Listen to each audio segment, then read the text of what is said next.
हिंद, स्वागत है आप સૌનું। સ્ટુડન્ટ્સ, તમને ખ્યાલ જ હશે કે अधिक મદદનીશ ઇજનેર જાહેર ક્રમાંક 1 એનો ઓફિશિયલી સિલેબસ ડિક્લેર થઈ ગયો છે।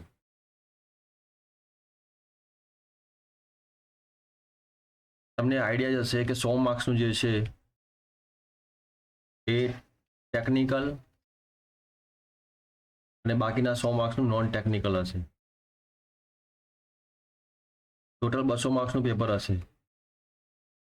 આ ટોટલ 200 માર્ક્સનું પેપર જે છે એમાં 100 માર્ક્સનું જે નોન ટેકનિકલ આપેલું છે એ લગભગ એનો સિલેબસ જીપીએસસી થી મેચ થાય છે। તમે જીપીએસસી ની એક્ઝામ આપી હોય તો એમાં જે સિલેબસ હોય છે એ પ્રકારનું સિલેબસ ડિક્લેર થયો છે। તો સિલેબસમાં નોન ટેકમાં શું છે, નોન ટેકની આપણે વાત કરીશું। નોન ટેકમાં સિલેબસ કયા પ્રકારનો આપેલો છે આપણે એની ચર્ચા કરીશું। ક્લિયર થાય છે? તો હિસ્ટ્રી ઓફ ઇન્ડિયા અને હિસ્ટ્રી ઓફ ગુજરાત એટલે કે ભારતનો અને ગુજરાતનો ઇતિહાસ પણ એમાં પણ ટોપિક આપેલા છે આ લોકોએ। એ ટોપિક પ્રમાણે તમારે સિલેબસ કવર કરવાનું રહેશે।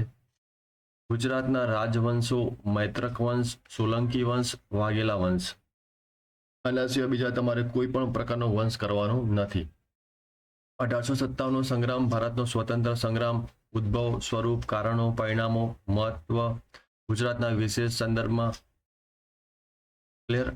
19મી સદીમાં ભારત અને ગુજરાતમાં ધાર્મિક અને સામાજિક સુધારાનો આંદોલનો, એટલે 19મી સદીમાં જેટલા બી આંદોલન થઈ ગયા છે, ધાર્મિક હોય કે સામાજિક હોય, બધા તમારે કરવાના રહેશે। ભારતની સ્વતંત્રતા માટેની ચળવળ, ભારત અને વિદેશમાં ભારતીય ક્રાંતિકારીઓ। ક્લિયર? એટલે કે 4 ટોપિક આપેલા છે। ભારત અને ગુજરાતના ઇતિહાસના ટોટલ 4 ટોપિક આપેલા છે। આ 4 ટોપિક તમારે વ્યવસ્થિત કરવાના રહેશે। ક્લિયર? નેક્સ્ટ વાત કરીએ તો સાંસ્કૃતિક વારસો ભારત અને ગુજરાતનો। તો એમાં ભારતમાં તમે જુઓ, ભારત અને ગુજરાતનો સાંસ્કૃતિક વારસોમાં કળા હશે, કળા સ્વરૂપો હશે, સાહિત્ય હશે, એટલે જેટલા બી સાહિત્યકારો હશે એ તમારે કરવાના રહેશે। સંગીત, શિલ્પ, સ્થાપત્ય, મેળા હશે, ઉત્સવો હશે, ખાણીપીણી, પોશાક અને પરંપરાઓ। જો આ ટોપિક તમારે કરવા હોય તો યુવાની બુક આવે છે, બ્લેક કલરની બુક છે, એમાં બધું જ કવર થઈ જશે।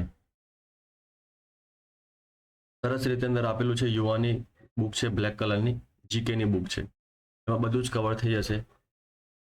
ગુજરાતની લોકનાટ્ય કળા ભવાઈ, ગુજરાતની સાહિત્ય અને સાહિત્ય સંસ્થાઓ, ગુજરાતના સંગ્રહ સ્થાનો, પુસ્તકાલય એટલે કે લાઇબ્રેરી,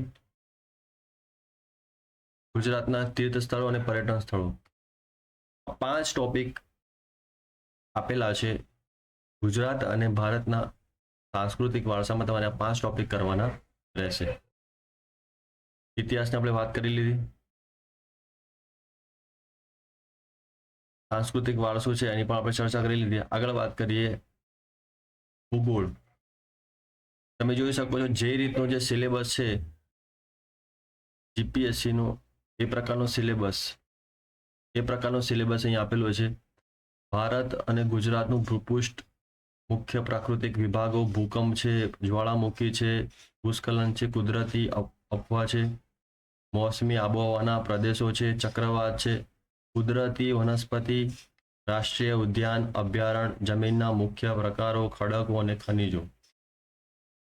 અને બીજો જે છે અહીંયા ગુજરાતના સંદર્ભમાં સામાજિક ભૂગોળ, વસ્તીનું વિસ્તરણ, વસ્તી ઘનતા, વસ્તીના ક્વેશ્ચન જીપીએસસી દર વખત પૂછે છે। વસ્તીના ક્વેશ્ચન કે 2011માં જે વસ્તી ગણતરી થઈ હતી એમાંથી ઘણા ક્વેશ્ચન પૂછાશે। હાલ પણ વસ્તી ગણતરી ચાલી રહી છે, એના પણ ક્વેશ્ચન પૂછાઈ શકે। ક્લિયર? તો આ 2 ટોપિક છે જીઓગ્રાફીના।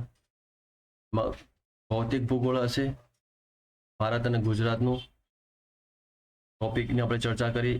ગુજરાતના સંદર્ભમાં તમે જો વસ્તીનું